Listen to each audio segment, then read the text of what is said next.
Bien, et voici la plaque.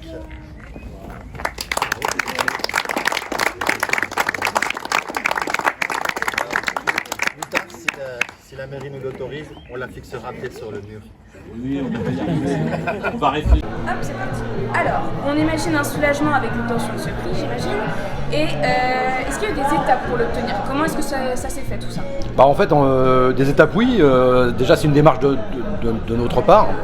On a fait une demande auprès du ministère.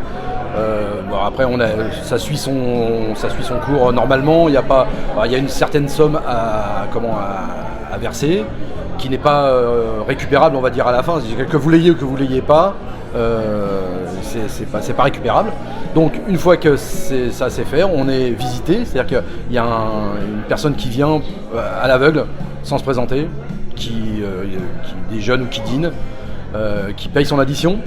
Et ensuite, visite, elle se présente, visite de l'établissement, de la cuisine, des frigos pour vérifier qu'effectivement on ne fait pas de surgelé, qu'il n'y a pas de produits préparés d'avance, ni achetés à l'extérieur. Et voilà, après il y a une délibération qui se fait au niveau du ministère et qui attribue ou non le titre. C'est un peu comme Philippe Séchebès avec l'émission Cauchemar en cuisine. Voilà, c'est ça, on va dire que c'est ça. Alors, quel regard portez-vous sur le titre de maître restaurateur, personnellement? Alors moi personnellement, pour moi c'est la chose qui manquait dans la restauration. C'est-à-dire que le problème principal de la restauration, pour moi ça fait 40 ans que je fais ça, donc je suis vraiment cuisinier depuis longtemps. Et en fait, on n'est pas des artisans, on n'est pas considérés comme des artisans. On est des commerçants. D'ailleurs, on cotise à la chambre de commerce. Et donc, à ce titre, tout le monde peut ouvrir un restaurant. Vous, n'importe qui, à partir du moment où vous avez un peu d'argent, vous pouvez ouvrir un restaurant. Que vous soyez cuisinier ou serveur ou pas, voilà.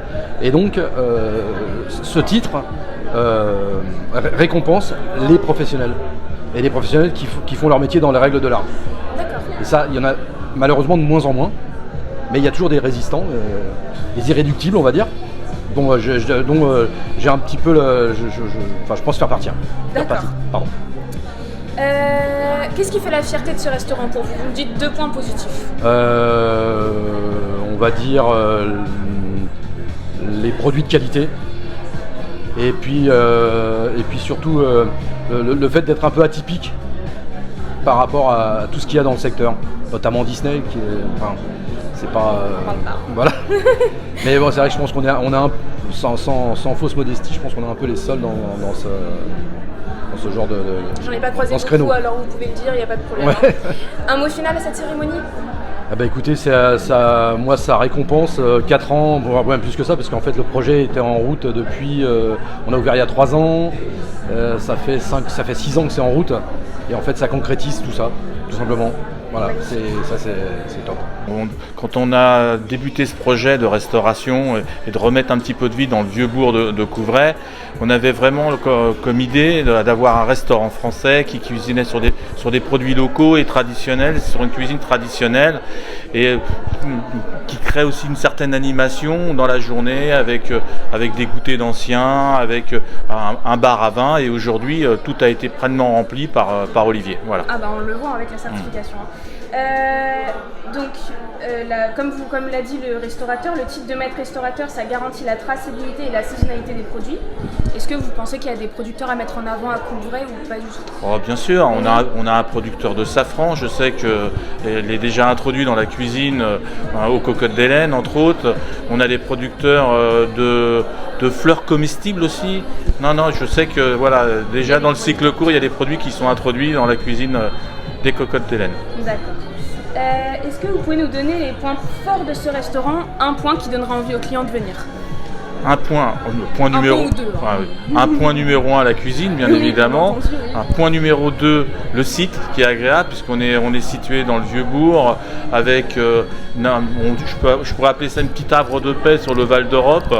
Et puis la décoration qui est fantastique, qui est faite par un artisan local aussi, Stefano Tulisso, voilà, pour ne pas le nommer. D'accord.